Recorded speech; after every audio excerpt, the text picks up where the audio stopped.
देखिए बेबाक बहस रात 8 बजे सिर्फ चैनल 1 पर। क्या 26 जनवरी के लिए तैयार है दिल्ली? देखिए दिन भर सिर्फ चैनल 1 पर। उत्तर भारत पर कोल्ड अटैक, क्यों लौटा हिम दानव? देखिए शाम 6:30 बजे।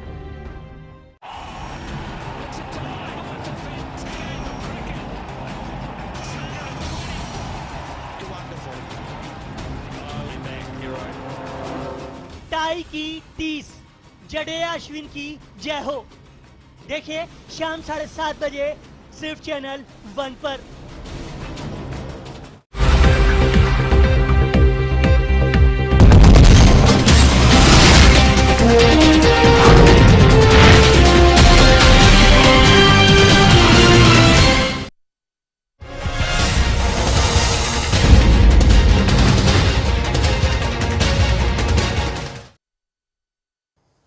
नमस्कार, यूपी स्पेशल में आपका स्वागत है। मैं हूं आसिफ खान। खबरों की शुरुआत करेंगे, लेकिन उससे पहले एक नजर इस वक्त की सुर्खियों पर। हेडलाइंस के प्रायोजक हैं केश किंग आयुर्वेदिक तेल, the king of hair oil.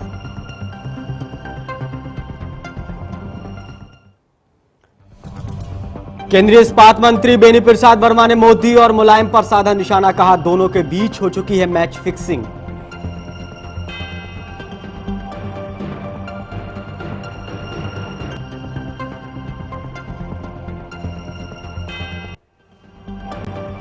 Muzaffarnagar दंगा पीड़ित महिलाओं के साथ सामूहिक दुष्कर्म का एक आरोपी गिरफ्तार। 4 महीने की तफ्तीश के बाद किया गिरफ्तार। 4 आरोपी अभी भी फरार।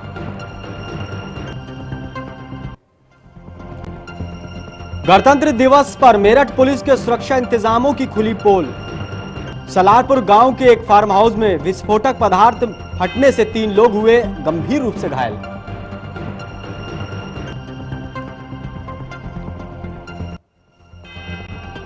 कुशीनगर जिला पंचायत की बैठक में मुख्य विकास अधिकारी को जिला पंचायत सदस्य किरण यादव के प्रतिनिधि गोरख यादव ने सरेआम मारा थप्पड़। बैठक में भाग लेने से मना करने पर आया गुस्सा।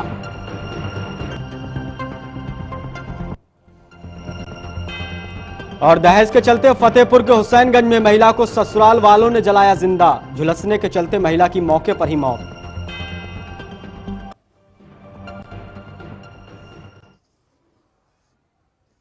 केंद्रीय इस्पात मंत्री बेनी प्रसाद वर्मा ने सपा सुप्रीमो मुलायम सिंह यादव और बीजेपी के प्रधानमंत्री पद के उम्मीदवार नरेंद्र मोदी पर निशाना साधा है। उन्होंने कहा कि सपा और बीजेपी में मैच फिक्स हो चुका है।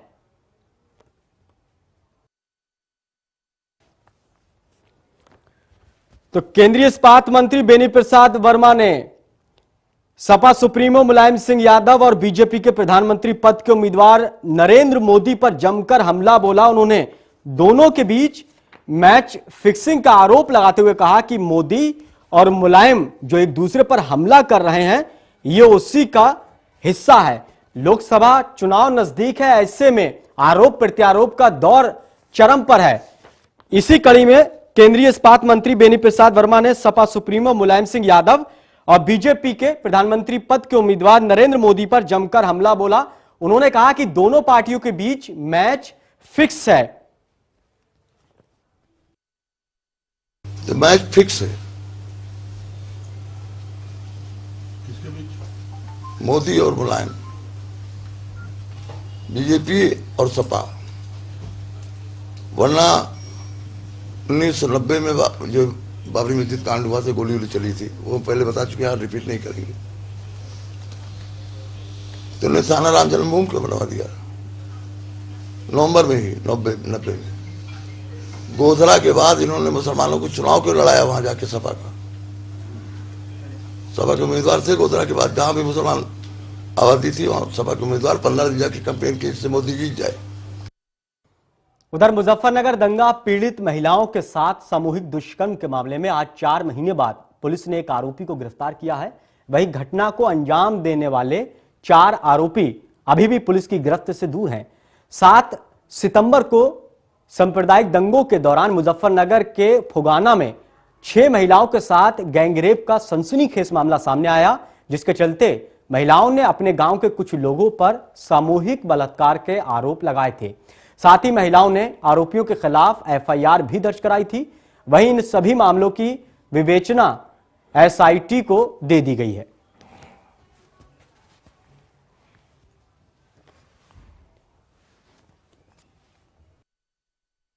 आज फुगाना थाने में वेदपाल सन ऑफ सीताराम जो आलाग का रहने वाला है, थाना फुगाना क्षेत्र का, आज उसकी गिरफ्तारी की गई है। उसके ऊपर 376D रेप का आरोप था, दंगों के समय जो घटनाएं हुई थी।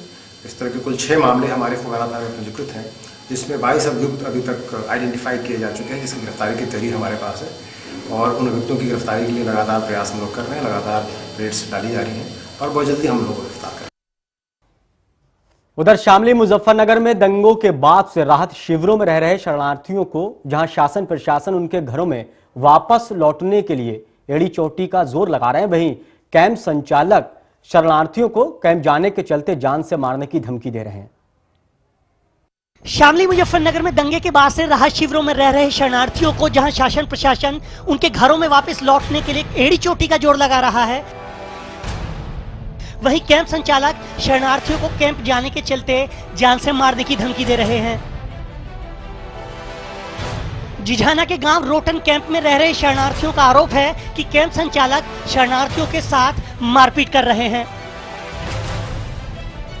साथ ही लगातार इन लोगों को जान से मारने की धमकी भी दी जा रही है, जिसके चलते शरणार्थियों ने जिले के एसपी को लिखित में शिकायत दी है। मुजफ्फरनगर में हुए दंगों के बाद जहां सपा सरकार आलोचनाओं के घेरे में खड़ी है, वहीं राहत शिविरों में रह रहे शरणार्थी लगातार मुसीबतों का शिकार हो रहे हैं। जहां एक तरफ राहत शिविरों में रह रहे लोग सर्दी की चपेट में आकर मौत का शिकार हो रहे हैं, वहीं दूसरी तरफ राहत कैंपों में लोगों की जान पर एक और खतरा मंडरा रहा है। दरअसल ये मामला जिझाना के गांव रोटन कैंप का है। यहां कैंपों में रह रहे शरणार्थियों को कैंप संचालक जान से मारने की धमकियां दे रहे हैं। शरणार्थियों का आरोप है कि कैंप संचालक लोगों को घर नहीं जाने दे रहे, वहीं जो शरणार्थी घर जाने के लिए कहता है, ये लोग उसी को मारते पीटते हैं। जहां सपा सरकार एक तरफ शरणार्थियों को उनके घर भेजने में एड़ी चोटी का जोर लगा रही है, वहीं कैंप संचालक अपने स्वार्थ के लिए शरणार्थियों को डरा धमकाकर अपना निजी स्वार्थ पूरा करना चाहते हैं। हालांकि शरणार्थियों ने कैंप संचालकों के खिलाफ जिले के एसपी को लिखित में शिकायत की है। इसे लेकर एसपी का कहना है कि आरोपियों के खिलाफ संगीन धाराओं में मुकदमा दर्ज कर लिया गया है। जिस व्यक्ति ने ये कैंप लगवाया है, जो उसका संचालक है, उसके संबंध में हमारे पास कुछ लोग आए थे जनपद मुख्यालय पे, जिनका ये आरोप था कि इन्होंने किसी से 5,000, किसी से 10,000 और करीब 15-20 लोग आए थे, जिनका ये आरोप था कि कुछ पैसे लेकर के इस जमीन का आवंटन करने के लिए या जमीन का बैनामा करने के लिए उन्होंने ये पैसे लिया था कि ये जमीन हम आपके नाम कर देंगे।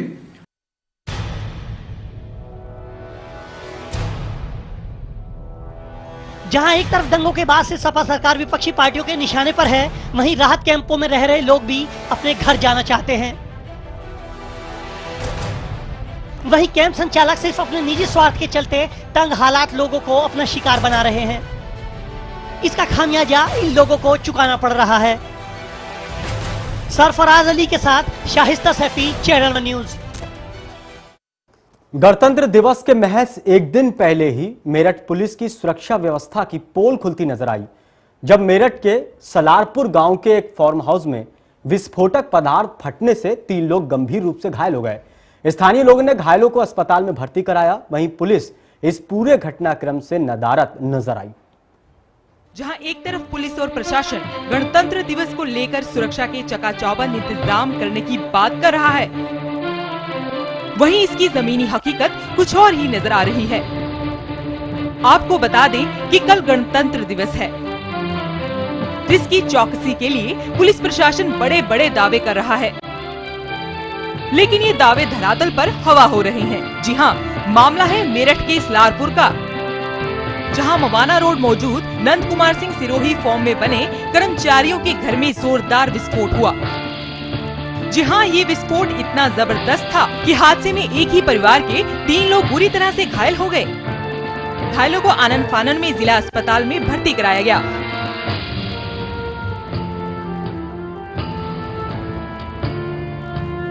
लेकिन हैरानी की बात तो ये है कि इस घटनाक्रम में पुलिस नदारद रही।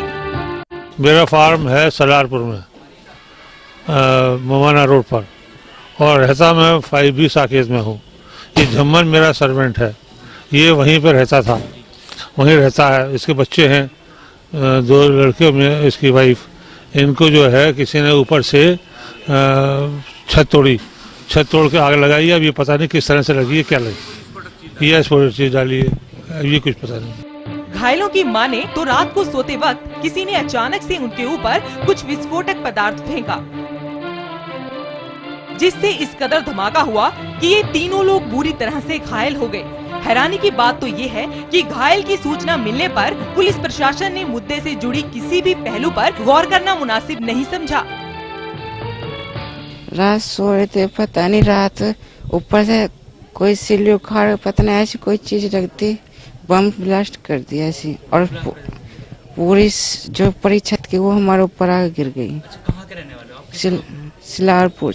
3 लोग घायल हैं, मेरी मम्मी, मेरे पापा और मैं।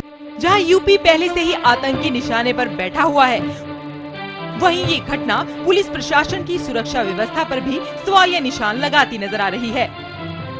इससे साफ जाहिर होता है कि यूपी की सुरक्षा एक बार फिर चिंताजनक हालात में है। उरूज आलम के साथ साइस्टा सैफी, चैनल 1 न्यूज।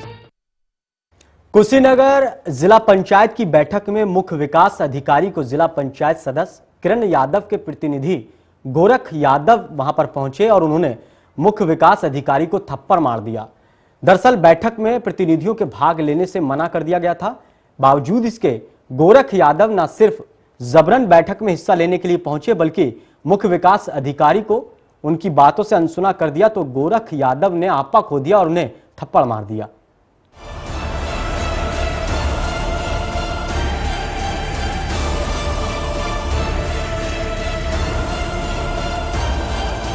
कुशीनगर में जिला पंचायत सदस्य के पति ने एक अधिकारी को सरेआम थप्पड़ जड़ दिया। मामला उस वक्त का है जब जिला पंचायत की बैठक चल रही थी। सभी जिला पंचायत सदस्य अपनी अपनी बात कह रहे थे। इसी दौरान पंचायत सदस्य किरण यादव के प्रतिनिधि के रूप में बैठक में मौजूद उनके पति गोरख यादव ने भी कुछ कहना चाहा, लेकिन मुख्य विकास अधिकारी ने उनकी बात पर ध्यान नहीं दिया, जिस पर गोरख यादव इस कदर भड़क गए कि पहले तो उन्होंने माइक को पटक कर तोड़ दिया, फिर नाश्ते की प्लेट जिला पंचायत अध्यक्ष सावित्री जायसवाल के ऊपर फेंक दी। इतने से भी जब उनका गुस्सा शांत नहीं हुआ तो मंच पर चढ़कर मुख्य विकास अधिकारी को जोरदार तमाचा जड़ दिया। घटना के बाद सभागार में खलबली मच गई।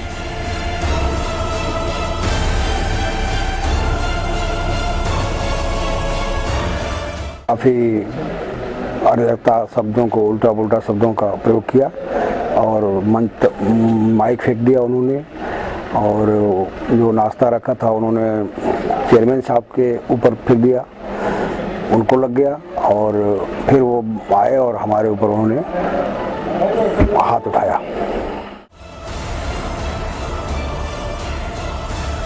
तो वहीं मुख्य विकास अधिकारी का इस पूरे मामले में कहना है कि बैठक में किसी भी जिला पंचायत प्रतिनिधि को भाग लेने की इजाजत नहीं थी। बावजूद इसके उन्होंने किरण यादव के प्रति गोरख यादव बैठक में भाग लेने पहुंचे थे, जिस पर बैठक में मौजूद मुख्य विकास अधिकारी ने उनकी बातों पर ध्यान नहीं दिया तो उनका गुस्सा भड़क गया।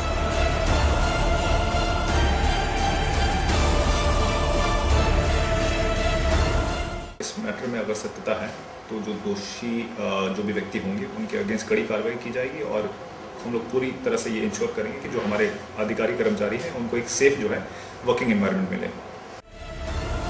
उत्तर प्रदेश में आम आदमी तो दूर की बात, अब अधिकारी भी अपने आप को सुरक्षित महसूस नहीं कर रहे हैं। कुशीनगर की इस घटना से जिले के तमाम अधिकारियों में जहां रोष है, तो वहीं जिले के डीएम इस पूरे मामले पर कार्रवाई करने की बात कह रहे हैं। लेकिन सबसे बड़ा सवाल तो ये है कि आखिर जब पंचायत प्रतिनिधियों को बैठक में भाग लेने की इजाजत ही नहीं थी तो गोरख यादव अंदर कैसे पहुंचे। ब्यूरो रिपोर्ट के साथ अमित सिंह, चैनल 1 न्यूज।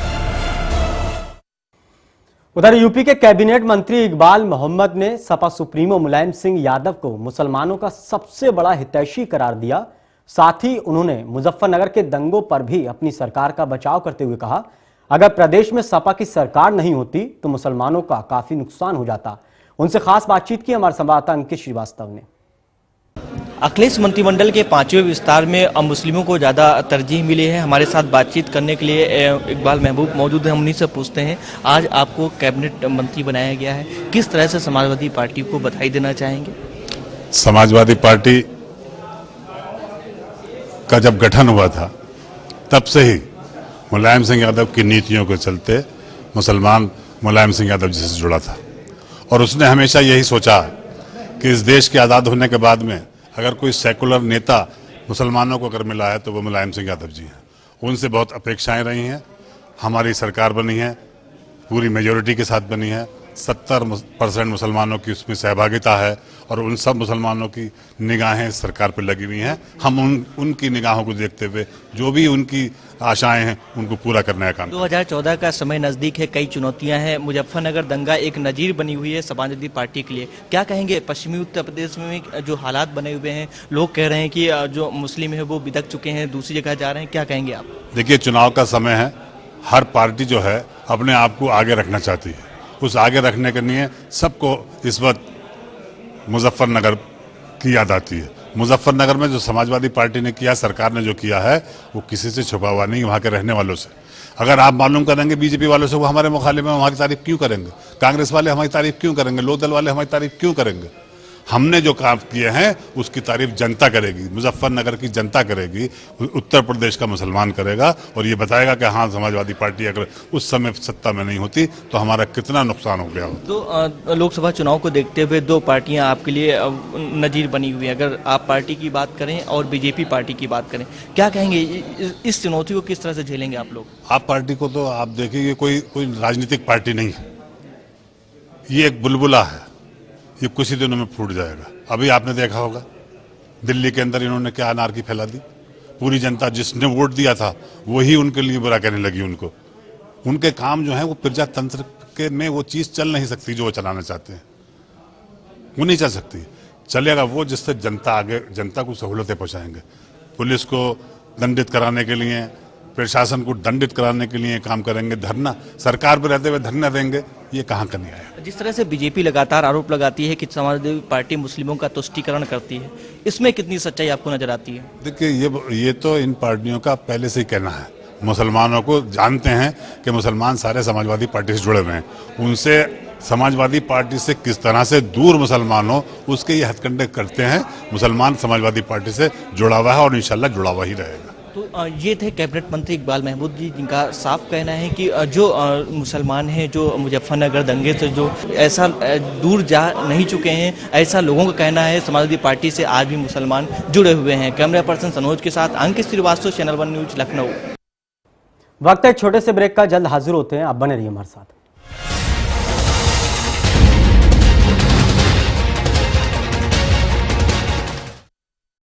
अब उत्तर प्रदेश का हर एक छात्र दुनिया से बराबरी करने में सशक्त होगा। उत्तर प्रदेश सरकार ने वादा निभाया, लैपटॉप वितरण योजना शुरू हो गई है। हर इंटर पास छात्र अब इस योजना का लाभ उठा सकता है। सिर्फ लैपटॉप नहीं, यह है बेहतर शिक्षा का साधन। उत्तर भारत पर कोल्ड अटैक, क्यों लौटा हिमदानव? देखिए शाम 6:30 बजे। क्या 26 जनवरी के लिए तैयार है दिल्ली? देखिए दिन भर सिर्फ चैनल 1 पर।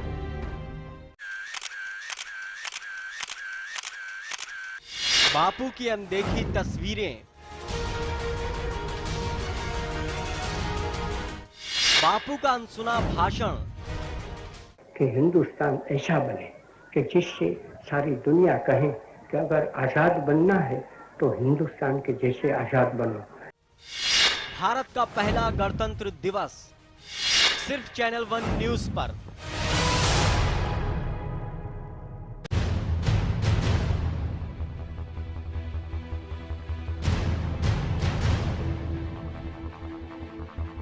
दिल्ली को कैसे करप्शन फ्री बनाएंगे केजरीवाल।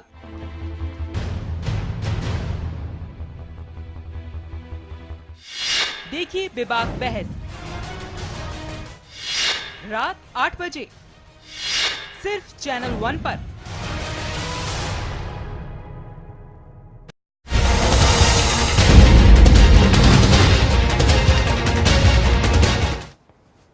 ब्रेक के बाद आपका स्वागत है। मतदाताओं को उनके मताधिकार के बारे में जागरूक करने के लिए आज पूरे देश में राष्ट्रीय मतदाता दिवस मनाया गया है।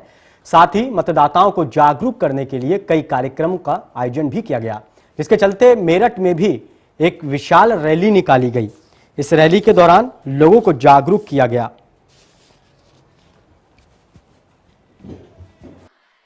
चौथा राष्ट्रीय मतदाता दिवस मनाया जा रहा है। हमारे मेरठ में, पूरे प्रदेश में और देश भर में ये दिवस आज चतुर्थ अवसर है कि हम लोग इस दिवस को मना रहे हैं। और शासन द्वारा जो इस बारे में निर्देश, निर्वाचन आयोग के निर्देश जो प्राप्त हुए हैं, आज 25 जनवरी को राष्ट्रीय मतदाता दिवस समारोह का आयोजन हम लोग मेरठ में कर रहे हैं। और आज के दिन हमारे उन सभी बूथ लेवल अधिकारियों को हम सम्मानित करेंगे जिन्होंने इस वोटर लिस्ट रिवीजन में उत्कृष्ट कार्य किया। जो नए मतदाता, युवा मतदाता, पहली बार जो मतदाता बने हैं, उनको आज एपिक कार्ड दिया जाएगा और सम्मानित किया जाएगा। और आज के दिन हमारा यही प्रयास है कि जो मतदाता हैं और जो सामान्य जनता है, उनको इस बात के लिए हम प्रेरित करें कि सभी अपना नाम मतदाता सूची में दर्ज कराएं, क्योंकि अभी भी समय है। उधर फतेहपुर के हुसैनगंज में एक महिला को उसके ससुरालियों ने जिंदा जला दिया। काफी झुलसने के चलते महिला की मौके पर ही मौत हो गई। घटना के बाद से महिला के ससुराल वाले मौके से फरार हो गए। वहीं मृतका के परिजनों का आरोप है कि महिला के ससुराल वाले महिला को दहेज के एवज में रोज मारते पीटते थे। वहीं पुलिस अब मामले की छानबीन कर रही है। मेरी बहन को बहुत दिनों से प्रताड़ित किया जा रहा था। हमेशा पैसे की मांग करते रहते थे। जब पैसा दिया जाए तो शांत हो जाते थे, फिर उसके बाद मांगते हैं। और जब पैसा इस बार और मांगा तो नहीं दिया गया, तो और मारा। 1 लाख रुपए भी कुछ दिनों पहले दिया गया। उसके बाद नहीं हुआ तो उसको जला के मार डाला। उसके हाथों पैरों में से कोई निशान नहीं है जलने का। ग्रेटर नोएडा के गामा 1 में एक गैंगस्टर की अज्ञात बदमाशों ने हत्या कर दी। दरअसल ये घटना 2 गैंगों के बीच गैंगवार के चलते हुई है।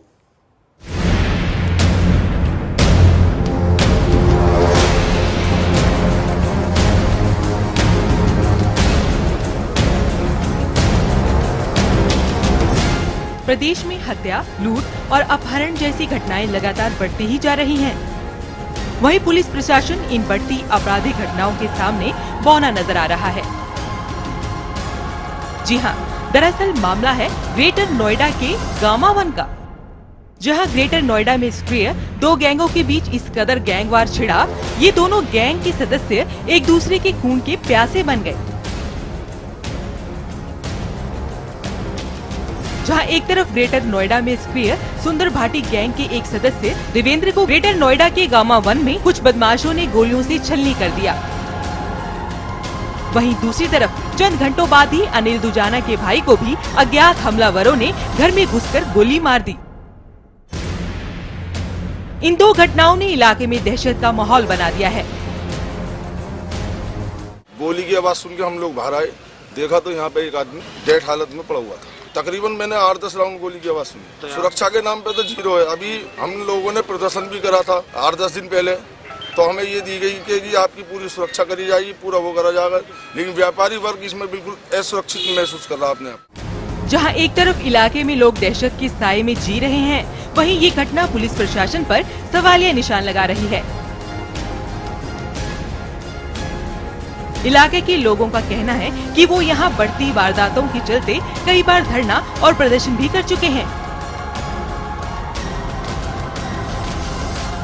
लेकिन न तो पुलिस लोगों की सुनने को तैयार है और न ही प्रशासन। वहीं घटना के बारे में पुलिस प्रशासन कुछ भी साफ तौर पर बोलने के लिए तैयार ही नहीं है। के साथ एक पवन लड़का था और इसकी शिनाख्त देवेंद्र यहाँ साकीपुर गांव है सूरजपुर थाने में, इस थाने के जो बगल का थाना है वहाँ का है। ये संज्ञान में आया है कि इसके खिलाफ साकीपुर गांव के काफ़ी लोगों ने कंप्लेंट की थी। आज इसको देवेंद्र को एसओ कासना ने 151 में बंद किया था और उसके बाद ये छूट के आया। तो इनका अभी तक जो विवाद पता चला है कि कोई मार्केट में जनरेटर और बल्ब जो लाइटें लगाने को लेकर कोई विवाद था। चश्मदीद ने क्लियरली नहीं बता पाया। उसका कहना है कि वो जब ये मिठाई खरीद के यहाँ पहुँचा था तो उसका कहना 2-3 लड़के थे, लेकिन अभी तक चश्मदीद से बातचीत हो रही, पूछताछ और हो रही। अभी तक उसने किसी को पहचानने से मना किया। जहां दोनों गैंगों में चल रही गैंगवार के चलते अब तक दर्जनों लोगों की हत्या हो चुकी है। वहीं पुलिस प्रशासन सुरक्षा के नाम पर लोगों को सिर्फ ख्याली पुलाव खिलाता नजर आ रहा है। अंश सैफी के साथ Shaista Saifi, channel 1 news. UP special में फिलहाल इतना ही, लेकिन ताजा तरीन खबरों के लिए देखते रहिए चैनल 1 न्यूज। नमस्कार।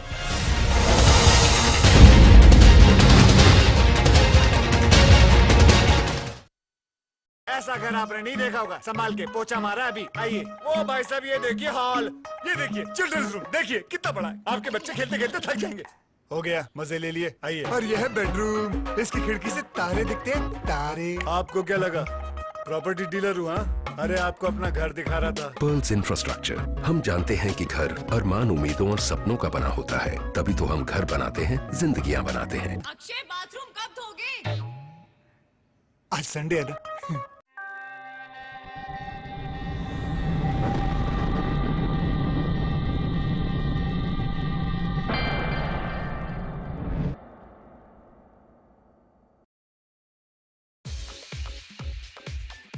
ब्लैक कैट्स, जिसके कई स्टैब्लिश आउटलेट्स हैं यूनाइटेड स्टेट्स ऑफ अमेरिका में, California, Los Angeles, Miami, New York, Las Vegas, इन सभी जगह धूम मचाने के बाद अब इंडिया में भी एक्सपैंड कर रही है। Black cats USA based fashion appearance company अब अपनी मेंसवेयर की कंप्लीट रेंज इंडिया में भी लॉन्च कर रही है।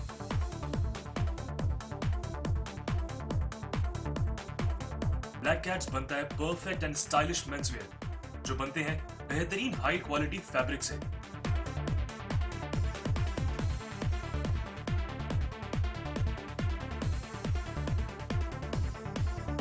जी हाँ, जानदार फैब्रिक और बेहतरीन रेंज, ये ब्लैक कैट्स ब्रांड की खास पहचान है।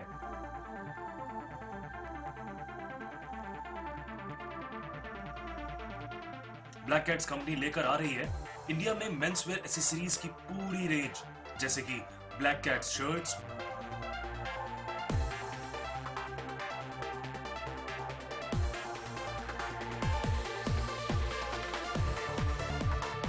Black Cat jeans,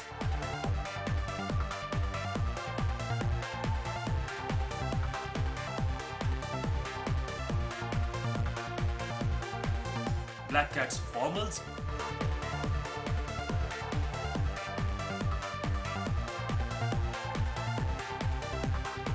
Black Cat tees,